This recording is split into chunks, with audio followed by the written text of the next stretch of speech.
Hello and welcome back to our tutorial.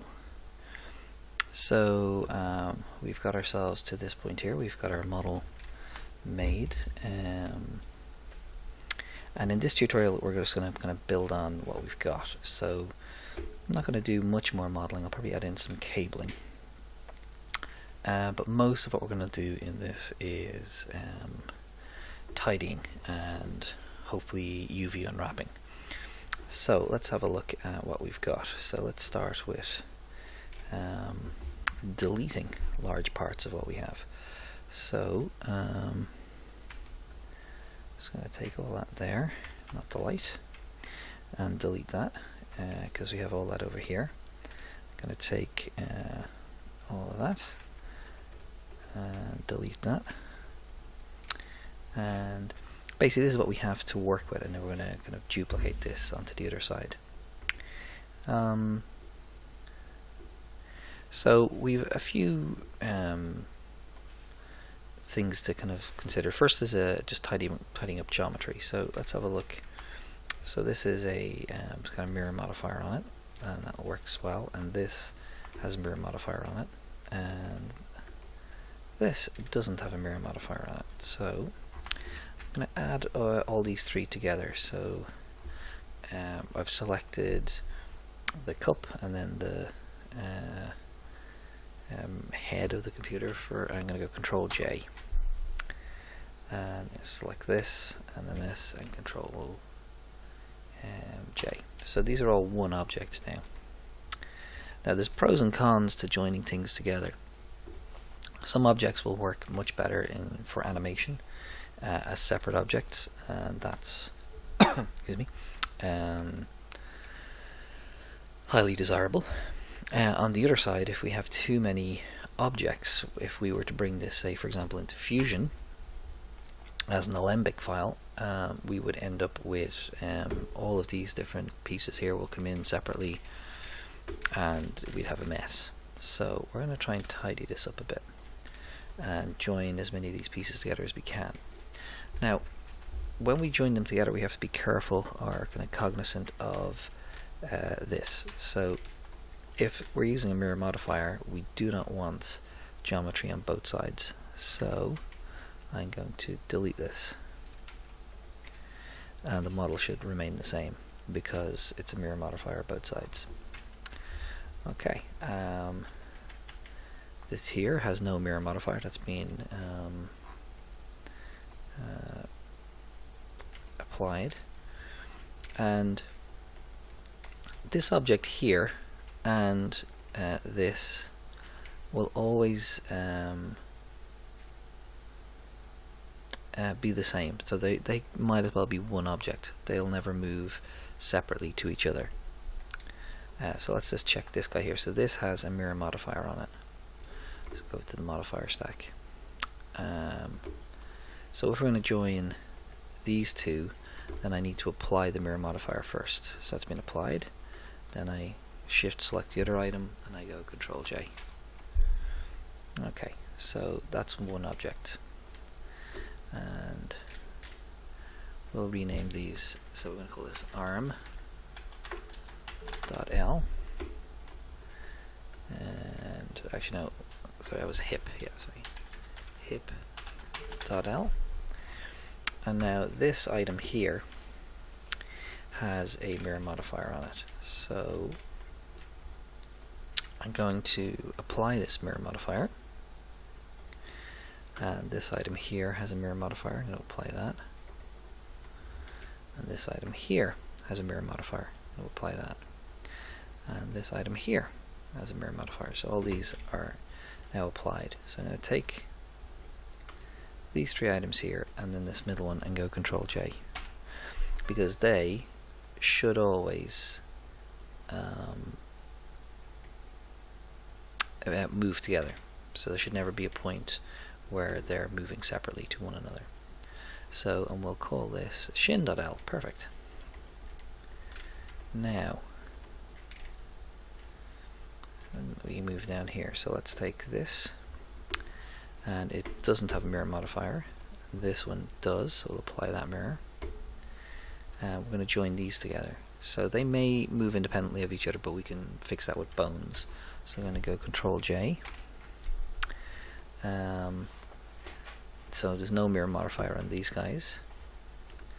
And I'm going to join the three of these together, so Control J.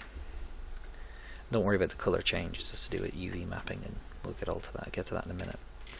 And we're going to call this foot .l. So now we've got a foot, a shin, and a hip. And this here is called sphere, so we'll call this body.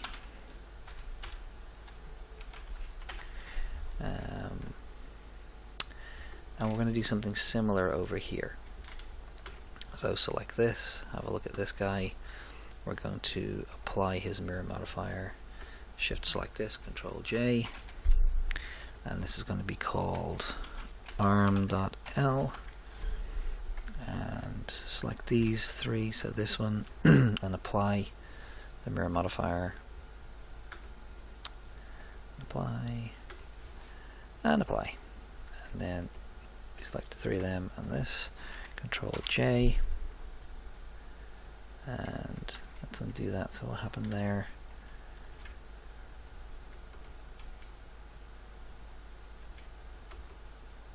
We haven't applied this one. There we go. So 1, 2, 3, and this, Control J. All good. So that's one object, and we're going to call that forearm.l, because we're very original. And we're going to do the same here with this. So this is going to be the hand. So I'm going to apply that mirror modifier and shift select that, Control J, and then join these as well, Control J. And we're going to call this hand.l. Now I know we said at the end of the last tutorial that we would fix this up, and we may get to that, but it may not be in the next step. So now we have reduced the number of objects considerably. Now we still have quite a number of these piston parts, so let's go fix them. So we're going to select these. So these kind of need to be separate items for what we're going to do at them.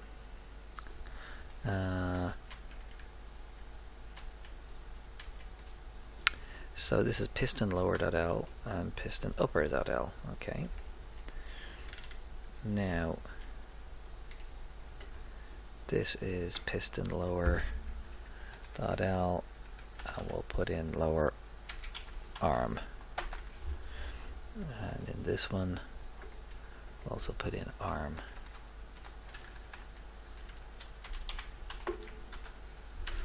Now, the rest of them I think we're going to join in and see where we get to. So I'm going to take this and this, and then the foot, actually we'll go 1, 2, 3, 4, and this one, and then Control J, and do the same at the foot. And so 1, 2, 3, 4, 5, Control J.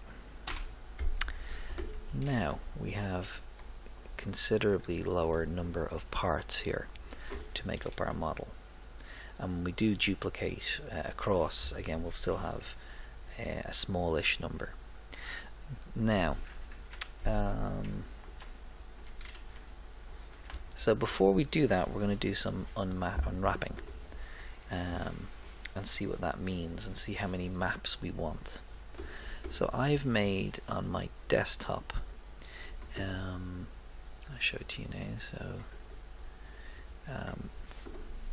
these are my blend files here, and sort of reference images, and yeah, different file types, etc. But you'll see here I've got metal 1, 2, 3, 4, 5, 6, 7, 8. Now these are all basically the same image, but I want to be able to customize each one. So if one is spread over this area, then if I kind of color it in, it'll be different to what's on this one. So let's have a look at how many we need. So we've got 1, 2, 3, 4, 5, 6, 7. So the 7 there definitely that we need, and then if we can reuse them on the other side. Now there's 1 or 2 exceptions. If we want to put text on it, like a decal, maybe it has a serial number for the robot, then if we duplicate it on the other side, it will be mirrored and therefore unreadable. So we have to be careful. So we may need 2 separate ones on the top, so that we can have some mirrored or non-mirrored text. Okay, so let's have a look at these. So let's take this item here and go into edit mode, and we'll get our UV image editor, and I'm going to go U for unwrap, and I'm going to go smart unwrap. Now I can go in and add seams, but life is short, and this is a complicated enough piece, and Blender has done a fine job of unwrapping that for me. So I probably, with all the seams I would add, I probably wouldn't get a better unwrap than that. So I'm quite happy with that. So let's open one of my images. So I'm going to go Metal 1 and open that. There it is. And then over here we've got our generic material, which is called material, and let's call that Metal 1. Actually, let's call it shoulder. We're going to call it shoulder 1 because we may end up with 2 shoulders.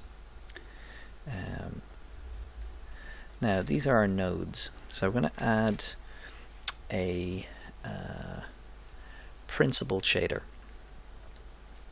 Now, what is a principled shader, and what are these boxes here? So basically, this is an output. Now, my output can be one of 3 things in Blender. It can be a displacement, which will change the shape of the geometry. So imagine I had a picture of waves, and then I used the picture of waves to make the geometry be higher and lower. So I can displace. Volume would be like a cloud. So my output, instead of just being a solid object, it could be a cloud in the shape of the shoulder, which would be interesting, but maybe not terribly useful. And then surface. So most of the time you use surface. And then all of these parameters here, we'll go through these in class one by one, but basically you can see this says how metallic it is, if there's a sheen, or how it's a specularity, like if there's a shine off the kind of angular sides of it, etc. So there's all sorts of different characteristics of the surface, like does it refract light, etc. But we also need to tell it, so it says at the moment it's got a base color. So if I render this,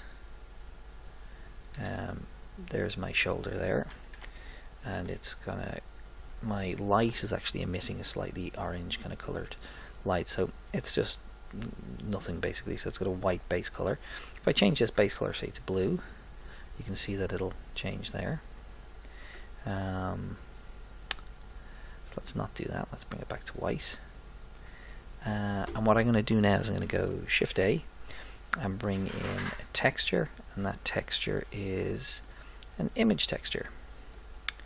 And we're going to load in our metal and connect the metal in here. And you can see it's immediately loaded up. So as you can see, we've got our texture here, so our metal texture. Let's have a look at that full screen, and it's looking quite well.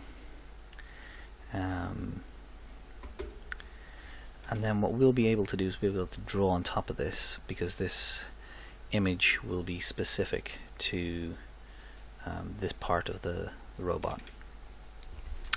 Okay, so what we need to do now is continue this process. So I'm going to go back into object mode. I'm going to come out for now from the rendered view, because it'll just slow the machine down. Okay, so we're going to take this piece here, and go into edit mode and select it all, and we're going to go Smart UV unwrap and OK. And it's over here.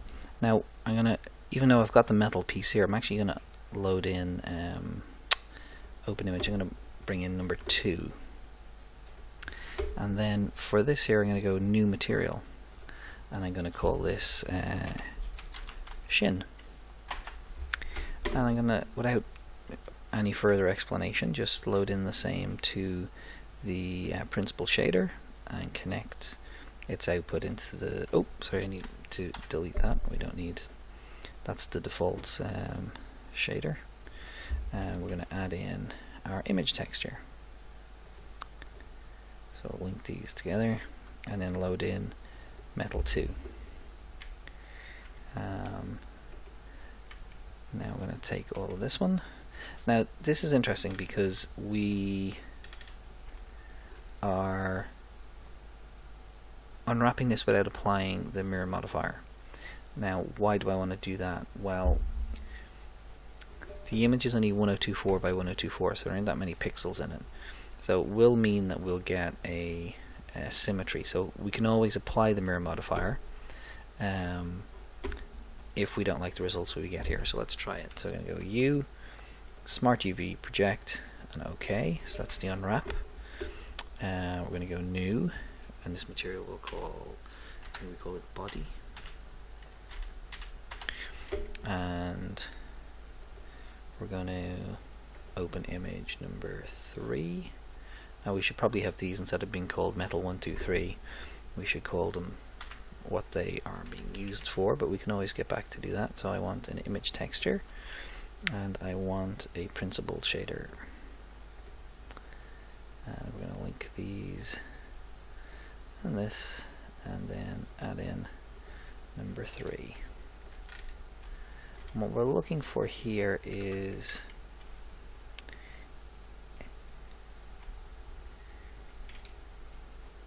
has it stretched? So like, is the distribution of or the quality of this image similar to this, or is it stretched over here because it's covering a larger area?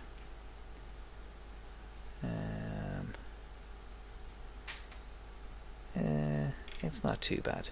For what we're going to make, I think we'll survive. Like, keep in mind we're going to go in and paint this as well, so it'll look better than it looks now. So now we've got a couple more pieces to do. So we're going to take the foot, go into edit mode, select it all, Smart UV project. This is going to be number 4. You can see it's taking a bit longer to do this because it's more complicated. So we're going to go open image number 4, and this is suggesting we use the shoulder, but we don't want that, so I'm going to hit plus here, not here, that gives me a new layer, which I don't want. So I'm going to hit plus here, it gives me a new material, and we'll call this foot.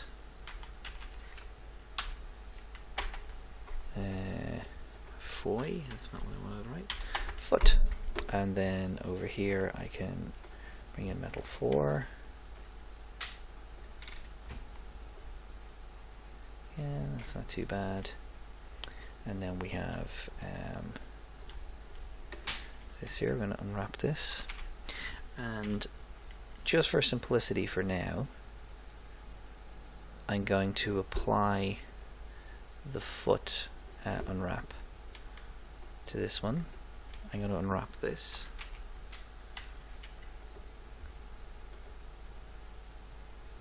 and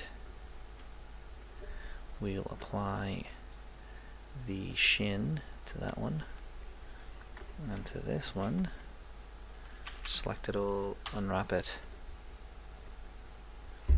and we'll apply the shoulder. So we've got a lot done in a relatively short amount of time. Now I'm going to select this one here and go new, and I'm going to call this piston upper. And with this, again, I'm going to delete this diffuse shader. I'm going to add in the principled shader, but I'm not going to add in an image. I'm just going to add in, make this kind of a very dark gray, and I'll bring up its how metallic it is. And with this one here, I'm going to go new. We're going to call this piston lower, and again delete the diffuse shader and add in the principal shader, which I think will become, in maybe the next version of Blender, what's actually loaded in here by default, because it's kind of a bit silly to be deleting all the time the other one. Anyway, so they're slightly different, and what I'm actually going to do is I'll go pet and make that one there and bring back its, and do the same with this one here. We will try and get it to blend in a little bit more. Okay. So now for this one, we can say this is the piston upper. It's going to be piston lower. Okay. So now we can select all of these bits here, but not the camera. Go Shift D, duplicate them. And go Object, Mirror on Global X, and then go G. X and move this across like we did before. Let's see if it fits in. So these are very close together, so we'll go GX and move these in nice and close. There we go. And we're going to just, for our convention, rename all of these with an OR.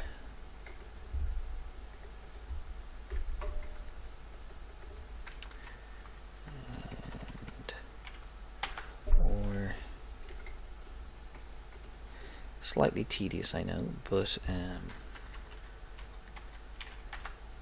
well worth the effort when we start trying to figure out what is what in our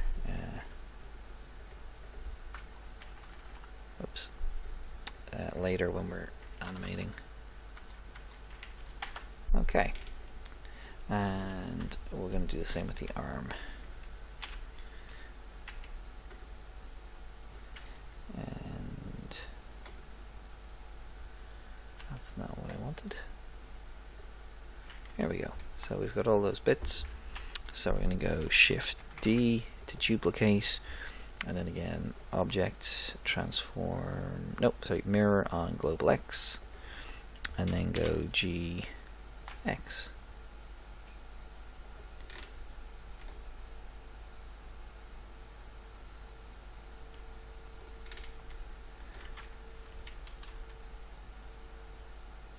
And there, I think.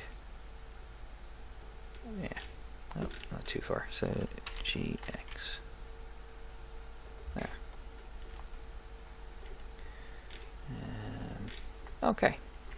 So all we need to do now is just rename these guys with an OR, and we're in good shape. And then we'll have a quick look at doing some texture painting.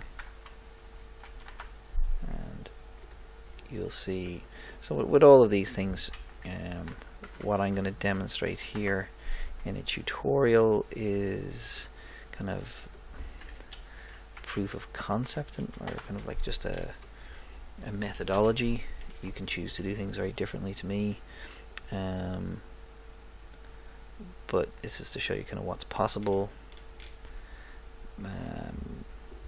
but you may have a different workflow. So I'm going to go Save As, and we'll call this Robot4. That's a 5. And that's a 3, and that's a 4. One in the middle.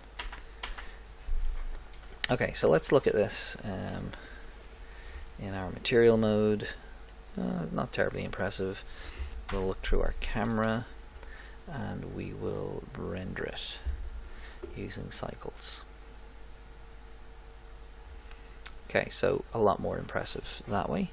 Still far from perfect.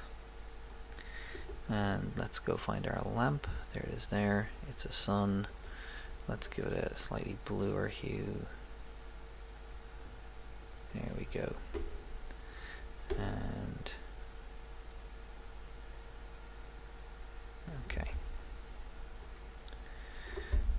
So that is not too bad at all. So now what we can do is we can go into, if I select an object, so I'm going to start with this top shoulder here, and I'm going to go into texture paint mode. Now I'm just going to go to texture, and you'll notice that these guys here have gone grey because they don't have textures. Textures being images applied to the object. Now I am going to press T for tools, and this is texture painting in Blender. Now there are infinitely better programs to do this in than Blender, like Substance Painter, which are, compared to Blender, magical.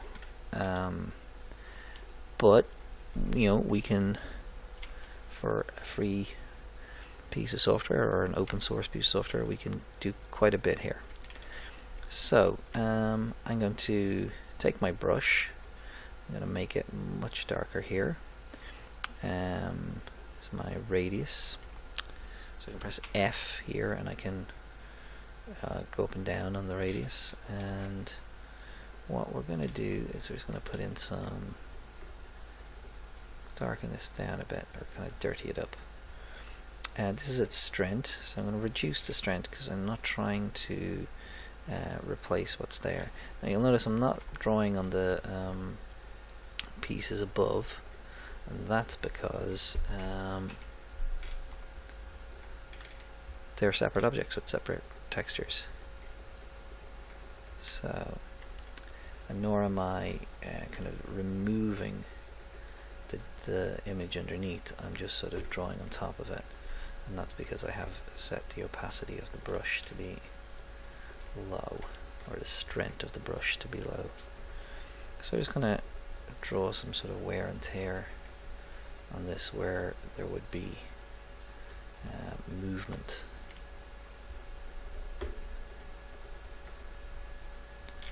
Now do the same over here,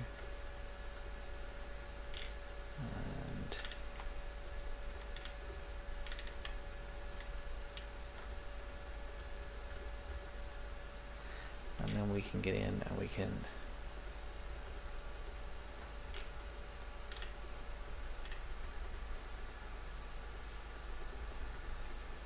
scuff it up a bit. Now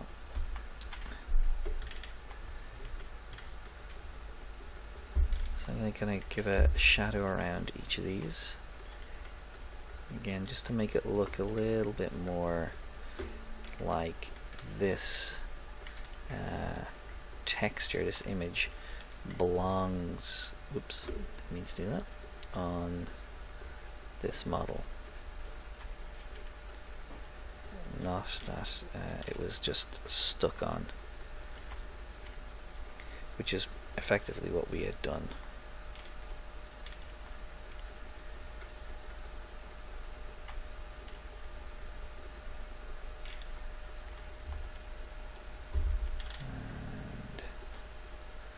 Now, with the sort of level of detail we're going into,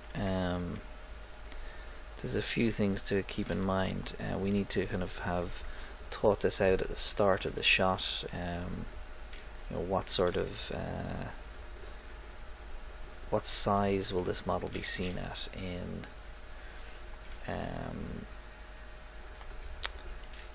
in our video, in our finished piece, and with that in mind, how oh, wrong one. So how much detail should we actually bother adding in? Will it actually be seen? If it's not going to be seen, you know, there ain't no point doing it.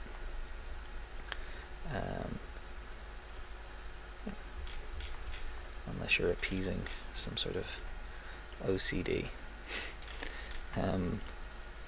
But I hope you've got lots of time if you're going to do that, because you could draw and edit and model all of these things forever. And at this point you can see sort of the pixelization on this. So we'd either need a better image, a bigger image that we've found and is, you know, free for us to use, or make one ourselves. Okay, so one of the nice things about doing this is you can see the detail I've added in on one side is equally added in on the other. Okay, so we're not going to overdo this. I might give a. Just going to reduce this a little bit more. Let's make it a bit more uneven. You can see if you draw when zoomed out, so you're doing very large swathes, you can slow the machine down considerably, or at least you can slow my machine down considerably. Okay. Now, very important. Go to my UV image editor. We have this little asterisk down here, and that is to indicate that this metal one here, this image, this JPEG, and all of the drawing I've put on it has not been saved. So you can see here all the additional sort of drawing I've put in. So I'm going to go Image, Save Image, and then the little asterisk that was here beside the word image is gone, and that means that this image is saved. So if I shut down Blender now, when I reopen it, it will have saved this painting that I've done. But if I don't do that, you know, I can paint this way as long as I want and then close Blender. All of this work will have been lost. So remember to save the image. Highly important. Okay. So I'm just going to add in.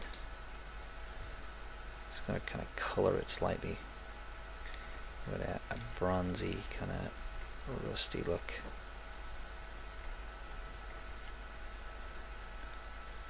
Okay. Okay. And again, save that. Save image. Okay, so now we're just going to close this over and go back to object mode and look back through my camera. Actually, I don't need the camera really. I'm just going to go into rendered mode just so you can see the difference between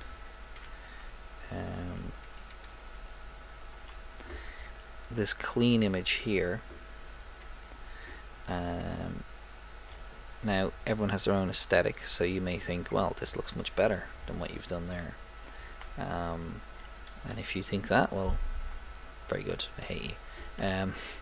But this is, you know, I would much prefer this here. It seems much more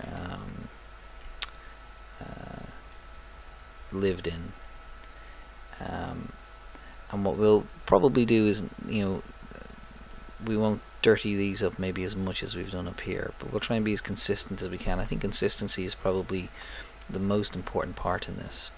So we've been, this is half an hour, so that's kind of enough for what we're doing now. There's a few more things I wanted to do actually in this that I didn't get to do. I want to add in a little bit more detail. I want to add in some cabling using curves, but we'll do that in our next video. See you then.